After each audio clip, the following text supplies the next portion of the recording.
पूर्वांचल में quality education और excellent placement के लिए अनेकों राष्ट्रीय और अंतर्राष्ट्रीय पुरस्कारों से सम्मानित KIPM GIDA Gorakhpur. Admissions open for B.Tech, B.Pharma, M.Pharma, MBA एंड पॉलिटेक्निक। जब गोरखपुर में KIPM है तो कहीं और क्यों जाना। KIPM गीटा गोरखपुर। नमस्कार, मैं हूं दिलजीत और आप देख रहे हैं एक्स्ट्रा न्यूज लाइव। 23 मई को बृहद रोजगार मेले का आयोजन किया जा रहा है, जिसका निर्देशन आज जिलाधिकारी विजय किरण आनंद ने दिया। उन्होंने मीडिया से बात करते हुए बताया कि 400 इकाइयों को एक कर 1000 लोगों को रोजगार देने का लक्ष्य रखा गया है। जिलाधिकारी विजय किरण आनंद ने बताया कि कौशल उद्यमियों एवं कौशल विभाग के छात्र छात्राओं के माध्यम से महानगर में छोटी छोटी इकाइयां एवं बड़ी अवस्था में 400 इकाइयों को बुलाई जाएगी। इस मेले में 1000 लोगों को प्रतिभाग करने का अवसर मिलेगा। प्रतिभागियों को हुनर प्राप्त करने वाले प्रतिभागियों को रोजगार दिया जाएगा। बाहर से ज़्यादा कंपनी मेले में लाने का प्रयास किया जा रहा है। 23 मई को जो बृहद रोजगार मेला हो रहा है उसकी तैयारी के संबंध में समीक्षा बैठक की गई थी, जिसमें मेले के लिए अवस्थापनाएं जो हो रही हैं उसके सभी और सेवायोजन कार्यालय से सूचना विभाग के माध्यम से प्रचार प्रसार हो, सभी उद्यमियों से संपर्क हो, उनको जितने भी विभिन्न क्रियाकल्पों में उनको कौशल विकास के छात्र छात्राएँ चाहिए, अभ्यर्थी चाहिए, उसके लिए लिस्ट बन जाए, ये हम लोगों ने निर्देशित किया है। और साथ ही साथ जो जितने भी लोग हमारे कौशल विकास मिशन से जुड़े हुए हैं उनसे संपर्क कराना, जो उच्च शिक्षा क्षेत्र में हमारे बच्चे पंजीकृत हैं वो लोग भी जो प्लेसमेंट सेल के माध्यम से संपर्क करके यहाँ प्रतिभाग कर सकते हैं। बाहर से भी काफ़ी कंपनियों को हम बुला रहे हैं। हमारे स्थानीय स्तर के जितने भी बड़ी इकाइयाँ, छोटी इकाइयाँ, सब जिनको भी रोज़गार के लिए अभ्यर्थी चाहिए तो वो इस मेले में प्रतिभाग करेंगे और आपस में सम्मेलन होगा और सबसे उत्कृष्ट प्रतिभा वाले हमारे छात्रों को रोज़गार मिलेगा। तो कितनी कंपनियां भाग ले रही हैं? अभी स्थानीय स्तर के सभी 400 से ज़्यादा इकाइयाँ जो हैं उन सबसे हम अनुरोध करेंगे।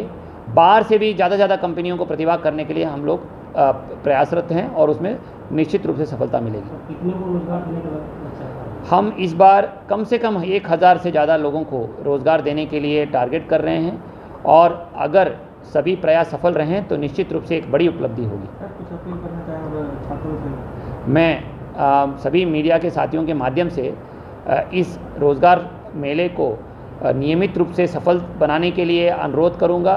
प्रतिभाग करने के लिए अपने सभी अभ्यर्थियों से अनुरोध करूंगा कि आपने जो सपने देखे हैं उसको पहला पड़ाव है कि आपकी पहली नौकरी, उसमें अच्छे प्रतिभाग करेंगे, अपना मत स्थिर करेंगे, रोज़गार प्राप्त करके उसमें अपना हुनर बनाएंगे। हुनर प्राप्त करने के बाद आगे और आप बढ़ते रहेंगे, सीखते रहेंगे और उसके बाद अन्य क्रियाकल्पों में, स्वरोजगार में और उद्यमिता के क्षेत्र में आप आगे बढ़ सकते हैं। कृपया बढ़ चढ़ के प्रतिभा करें और उद्यमियों को से भी अनुरोध करूंगा, हमारी शासन की नीति का अंतर्गत अप्रेंटिसशिप पॉलिसी के तहत सब्सिडी मिलती है, रोजगार सृजन के लिए सब्सिडी मिलती है। इन सब में आच्छादन के लिए इन मेलों में बढ़ चढ़कर प्रतिभा करें। गोरखपुर के जिलाधिकारी VC सखियों के साथ आज अहम बैठक की एवं उनकी समस्याओं को भी जाना और निस्तारित करने का आश्वासन भी दिया। जिलाधिकारी ने उनके मनोबल बढ़ाते हुए कहा कि वो जो कार्य कर रही हैं वो बखूबी निभा सके, इस पर विचार विमर्श किया गया। इस संबंध में जिलाधिकारी विजय किरण आनंद ने कहा कि गांव में सरकार की जितनी भी योजनाओं की धनराशि स्थानांतरित की जाती है वो VC सखियों के माध्यम से संचालित की जाए और विद्युत बिल के कलेक्शन और बिलिंग भी जो कमी रहती है उसको हम दूर कर सकेंगे। कार्य करने वाले उन लोगों की समस्या समझने के लिए, उनको और बेहतर व्यवस्था करने के लिए, उनको मनोबल ऊंचा करने के लिए बैठक की गई है। उनकी कुछ समस्याएं संज्ञान में आई हैं, उसको भी हल करा देंगे। हमारा मकसद है कि गांव में जितनी भी योजनाओं में सरकार धनराशि स्थानांतरित की जाती है वो VC सखियों के माध्यम से संचालित किया जाए और विद्युत सखियों के माध्यम से विद्युत बिल कलेक्शन में और बिलिंग में जो एफिशिएंसी की कमी रहती है उसको हम पूरा करें और उपभोक्ताओं को फायदा हो और बिजली विभाग को भी कलेक्शन 100% पहुंचाने तक कामयाबी मिले। जिला अधिवक्ता एसोसिएशन गोरखपुर के अध्यक्ष कृष्ण कुमार त्रिपाठी के नेतृत्व में आज सैकड़ों की संख्या में अधिवक्ताओं ने मुख्यमंत्री को संबोधित ज्ञापन जिला अधिकारी को सौंपा।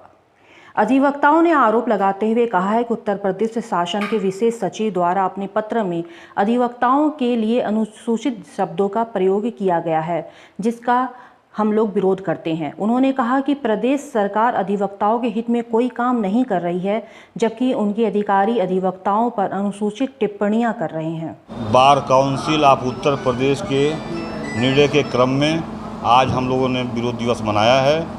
जिलाधिकारी को हम लोगों ने ज्ञापन दिया है, मांग किया है कि शासन द्वारा इस प्रकार का अमर्यादित टिप्पणी से जो है ये बाज आएँ, अन्यथा अधिवक्ता जो है पूरे देश में अपने मांग के लिए जो है आर पार की लड़ाई लड़ने के लिए तैयार है। इस तरह से अधिवक्ताओं को अराजक का दर्जा दिया जा रहा है, कितना सही मानते हैं?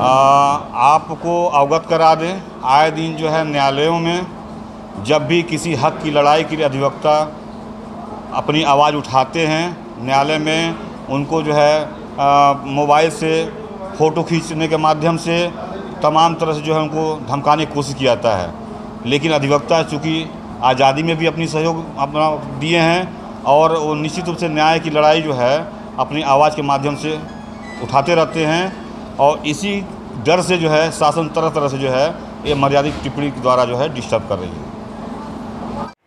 यातायात पुलिस अधीक्षक और आरटीओ के संयुक्त तत्वाधान में आज एमजी इंटर कॉलेज में बच्चों के बीच सड़क सुरक्षा और यातायात के नियमों के प्रति जागरूकता अभियान चलाया गया। इस कार्यक्रम में एनसीसी कैडेट एवं भारत स्काउट गाइड के बच्चों को जागरूक किया गया। इसके साथ ही Jubilee inter college, Maharana Pratap inter college के प्रधानाचार्य, यातायात निरीक्षक और शिक्षक गण उपस्थित रहे। इस कार्यक्रम में पुलिस अधीक्षक यातायात द्वारा भारत के प्रधानमंत्री द्वारा चलाए गए स्वच्छ भारत मिशन कार्यक्रम की तर्ज पर मुख्यमंत्री उत्तर प्रदेश द्वारा दिए गए निर्देशों के क्रम में सड़कों को आम नागरिकों के सुगम यातायात के लिए अतिक्रमण से मुक्त रखना तथा रोड सेफ्टी नियमों का पालन करना प्रत्येक नागरिक की जिम्मेदारी है। इसके साथ ही यातायात से संबंधित नियम जैसे एम्बुलेंस को रास्ता देना, दो पहिया वाहन चलाते समय हेलमेट का प्रयोग करना, सिग्नल लाइट के अनुसार चलना तथा रेड लाइट होने पर स्टॉप लाइन से पीछे रुकना व जेब्रा क्रॉसिंग के संबंध में एनसीसी कैडेट्स और स्काउट्स को विस्तार से समझाया गया। सभी बच्चों को नगर निगम स्थित आईटीएमएस में ले जाकर आईटीएमएस की कार्यप्रणाली से परिचय कराते हुए बताया गया कि किस तरह से शहर का हर नागरिक और हर वाहन कैमरे की नज़र में है और नागरिक की सड़क की प्रत्येक अवांछित गतिविधियों को प्रति क्षण कैमरे में कैद किया जा रहा है। सभी को स्वयं की रक्षा के लिए यातायात नियमों का पालन कड़ाई से करना चाहिए। इसके बाद बच्चों को शहर के शास्त्री चौराहा, नगर निगम कचहरी एवं गोलघर चौराहे पर ले जाकर यातायात निरीक्षक मनोज राय एवं विनोद कुमार द्वारा ट्रैफिक संचालन के बारे में व्यवहारिक जानकारी दी गई एवं बच्चों से अनुरोध किया गया कि यहाँ से यातायात से संबंधित जानकारी जो दी जा रही है वो आगे भी प्रसारित करें। मंत्री जी ने सड़क सुरक्षा के नियमों का पालन करने के लिए सड़क सुरक्षा को एक जन आंदोलन बनाने की एक मंशा जाहिर की थी, जिसमें पूरे उत्तर प्रदेश को उन्होंने बहुत ही अच्छा एक संदेश दिया है कि सड़क सुरक्षा के नियमों का अगर पालन करेंगे तो हम सड़क दुर्घटनाओं में जो निरंतर प्रतिवर्ष दुर्घटनाओं में बढ़ोतरी हो रही है उसमें बहुत कमी ला सकेंगे। उसके लिए पूरे उत्तर प्रदेश में एक जन आंदोलन के रूप में ये कार्यक्रम हम लोग आयोजित कर रहे हैं। पूरा उत्तर प्रदेश उसमें शामिल है। उसमें हम यहाँ पे महात्मा इंटर कॉलेज और जुबली इंटर कॉलेज के एनसीसी के कैडेट्स एंड स्काउट्स को का सहयोग लेने आए हैं कि वो एक जन आंदोलन में अपना पार्टिसिपेशन करें, ताकि वो जब वो एक ऐसा ग्रुप है कि जो हमेशा समाज सेवा और इन सब में जुड़ा रहता है और उनके द्वारा जब ये सड़क पे उतर के ये सड़क सुरक्षा के नियमों का जो है बाहर सड़क पे ये जब ये देंगे संदेश, तो उससे एक अलग ही प्रभाव जनता पे पड़ेगा। और हम जनता से भी ये अपील करवाना चाहेंगे कि अब थोड़ा सा हमें अपने सड़क सुरक्षा के नियमों के प्रति जागरूक होना पड़ेगा, ताकि हम जो है निरंतर जो बढ़ती हुई दुर्घटनाओं हैं उसमें कमी ला सकेंगे। महात्मा गांधी इंटर कॉलेज में आज कई सारे विद्यालयों के एनसीसी कैडेट्स और स्काउट्स एंड गाइड्स के कैडेट आए हुए थे। इनके लिए रोड सेफ्टी कार्यक्रम और ट्रैफिक अवेयरनेस कार्यक्रम शहर के विद्यालयों के प्रबंधन द्वारा आयोजित किया गया था। तो इस रोड सेफ्टी कार्यक्रम के लिए जन जागरण कार्यक्रम के रूप में हम लोग एक मास मूवमेंट के रूप में इसको गोरखपुर में लागू करना चाहते हैं, ताकि घर घर में हर आदमी प्रशिक्षित हो जाए, ट्रैफिक के बारे में अवेयर हो जाए कि हमको कैसे ट्रैफिक रूल्स को फॉलो करना है। तो इस कार्यक्रम के माध्यम से, इन बच्चों के माध्यम से हम गोरखपुर की जनता में ये संदेश देना चाहते हैं कि ये बच्चे घर पे जाके अपने पड़ोस में पेरेंट्स को, रिलेटिव्स को ये संदेश दें कि सब लोग ट्रैफिक रूल्स का फॉलो करें, ताकि हमारा शहर गोरखपुर एक स्वच्छ गोरखपुर और सुरक्षित गोरखपुर बन सके और ट्रैफिक रूल्स के फॉलो अप में हम लोग जो है एक कीर्तिमान उत्तर प्रदेश में स्थापित कर सकें।